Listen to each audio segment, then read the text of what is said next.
বদরের ময়দানে এই পাশে কোরাইশ, এই পাশে মুসলমানেরা। বিশ্বনবী জালাময়ী ভাষণ দিলেন, তোমরা দেখতে পাচ্ছ এটা বদরের ময়দান না, এটা আল্লাহর জান্নাত, ওই জান্নাতের দিকে ছোট। বিশ্বনবীর কথা শোনা মাত্র সাইয়েদনা উমাইর ইবনুল হুমাম বললেন বাখ বাখ, মানে চমৎকার। বিশ্বনবী বললেন মা ইয়াহমিলুকা আলা কওলিকা বাখ বাখ ইয়া উমাইর, আমার এই কথা শুনে তুমি কেন বললা বাখ বাখ?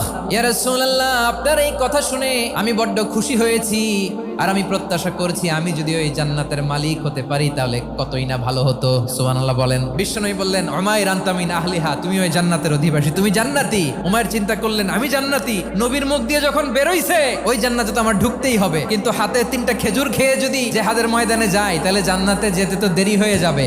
এই চিন্তা আসা মাত্রই খেজুর 3টাকে তিনি ছুঁড়ে মারলেন, তলোয়ার বের করে আল্লাহু আকবার বলে বদরের ময়দানে ঝাঁপিয়ে পড়লেন। আল্লাহর শত্রুদেরকে কচুকাটা করে এক পর্যায়ে শাহাদাতের সুধা পেয়ে নিজেও জান্নাতি হয়ে গেলেন। পড়েন সুবহানাল্লাহ।